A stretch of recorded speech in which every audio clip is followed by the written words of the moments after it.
Good evening, everybody, but not perhaps a very good evening.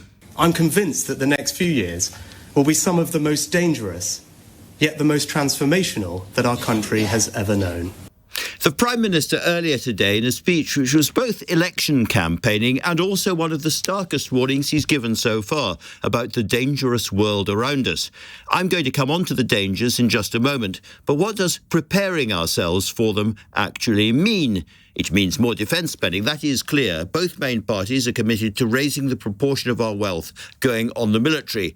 Conservatives would cut 70,000 civil service jobs and find other savings which haven't been spelt out so far. Labour still has to explain where that money would come from. In a sense, for the rest of us, for voters, I suppose what we're being told is that the threat from Russia, let's put that plainly, is now dangerous enough for us to have to swallow less public spending on things we want, such as health, pensions, education, or accept more taxation. I assume that is what the political leaders mean, but they aren't quite levelling with us, are they? They give us the first part of the argument, it's a dangerous world and we have to get ready for it, and fast, but they don't get on to the second bit, and the consequences for you and you and you are whatever. We'll talk to a government minister later about that. But as it happens, the Prime Minister was speaking on a day when his argument was made forcefully, not by words in London, but by fighting on the ground in Ukraine. Russian troops have so far captured about 10 villages around Kharkiv, the country's second largest city, in their new offensive. From the Russian point of view, the attack is well timed because Ukraine hasn't yet received its essential resupplies of missiles and shells voted by the American Congress last month. So this is a moment of maximum danger. Let's talk more about that. I'm joined in the studio by Bill Browder, the American financier of Russian heritage, whose colleague Sergei Magnitsky died in prison and who has become a relentless critic of Vladimir Putin's regime since then. Bill, it's very good to have you here. There's been a lot of turmoil in Moscow over the past few hours with the removal of Shoigu, the head of defense, and his replacement by a guy who is widely described as a kind of grey accountant, very close to Putin. So first of all, what do you think is going on? Well, if you remember, there was this big march towards Moscow in the summer of last year. Yevgeny Prigozhin, the head of the Wagner Group, was marched towards Moscow. And the reason he was marching towards Moscow is that he had this huge dislike of the incompetent and crooked Shoigu.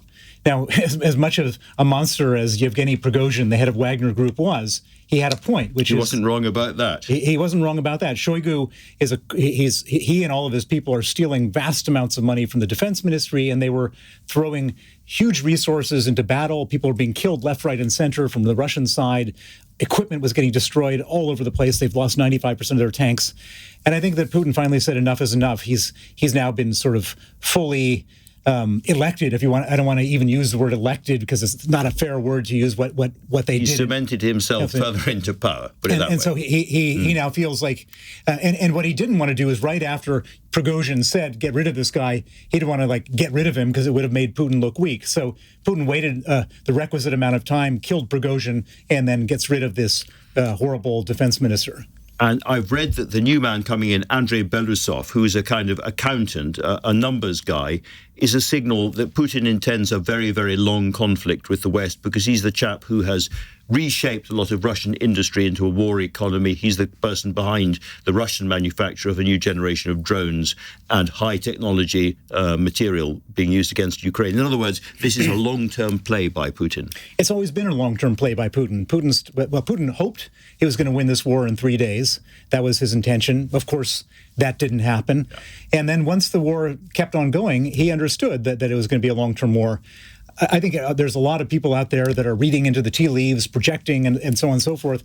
I think that Putin replaced Shoigu with just some other guy, a nameless, faceless bureaucrat who's one. He's got two characteristics. One is that he's loyal to Putin, and two, he's totally unremarkable.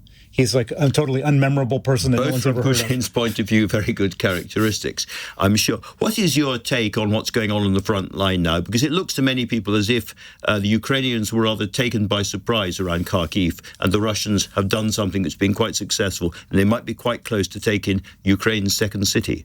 Well, I don't think this was a surprise. I think that everybody understood that when the U.S. withheld $61 billion of military aid to Ukraine, day after day after day, month after month, it gave Putin the green light. If Ukraine was running out of ammunition and it became obvious, not just to the Russians, to us, to everybody, Putin said, well, why not take advantage of this? And so he assembled 50,000 troops at the front in Kharkiv. And the Ukrainians at the moment don't have the 61 billion hasn't yet been spent to give them all the stuff they need. So it's going to take quite a while for actual shells and missiles to arrive in Ukrainian hands. It will.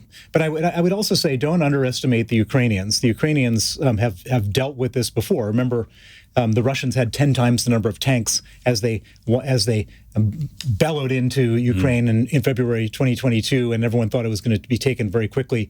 The Ukrainians are now regrouping. They've got battalions that are moving towards Kharkiv. What they don't have is long-range artillery to destroy the Russian formations in Russia, because the U.S. has said you can't hit any targets in Russia. So they've got to let the Russians come into Ukraine. At the moment, they don't even have the artillery for that, and they're trying to kill them with drones, and they don't have enough drones because the drone operators are all over the front. And so it's a mess for Ukraine right now. I don't believe that Ukraine will fall. I don't think that even Kharkiv will fall. I think that they'll make some progress. They'll get a few more villages, then Ukraine will shore up its defenses. But it's a very ugly situation, and it's a situation of our making because, at least from the United States standpoint, the United States withheld that military aid for so long. Well, as you were saying that, Bill, I could see somebody nodding vigorously, and that somebody is Mariia Mezentseva, who is an MP for Kharkiv in Ukraine and is in Kharkiv right at the moment. And Mariia, I can see you've got a T-shirt on saying "Fight like a Ukrainian." So what is your assessment of what's going on? Because fight as you will, the situation around Kharkiv at the moment is not great, is it?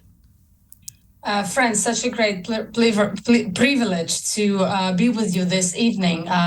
Regards from Hero City, Kharkiv. The situation is very stable in the city itself, but of course the northern part of the region is quite challenging. Nevertheless, the recent report from the Ukrainian armed forces and what President Zelensky has just recently reported on his social media, we are in counteroffensive, very successful operations, which are being going already for several days. Regardless, several villages being under temporary occupation, the battle for a very, very strategic town called Vovchansk, in translation, it's sort of Wolf City, is now ongoing. We are still evacuating people from there, around 6,000 women, children, even animals were evacuated from there. We don't expect it to be taken over by Russians. The counteroffensive is ongoing with the help of drones, artillery. Indeed, we need the long-range missiles like Storm Shadow. Thank you so much for that.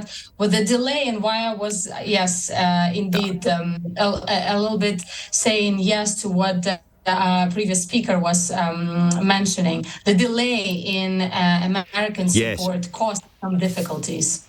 I did want to ask you about that, Mariia. Did Ukrainian fighters on the front line and around Kharkiv notice the lack of shells, notice the lack of ammunition for a period? And are you beginning to get some more resupplies coming in now? Yes, we are. Always good to receive as much as we've requested, because it's a common defense. It's in terms of NATO operations, NATO standards. It's for the good cause, for not only for the subcontinent of Europe and its security, but for the whole world. And of course, we're not demanding, we're proving efficiency on the ground. I'm proudly saying that my family is currently fighting in Donbass and up in the north of Kharkiv. This is extremely challenging circumstances. Our ladies and gentlemen in Ukrainian army are now put in. However, we knew that this offensive could occur. We were preparing, and currently General Syrskyi, President Zelensky, everyone who is on the ground are doing at their maximum, including our governor of the region. And of course, the recent changes in the leadership, military leadership for the region are also serving the purpose. So we are ready. We will not give up. Kharkiv will not fall. Our current target is to liberate the temporary occupied villages, and I'm sure we will.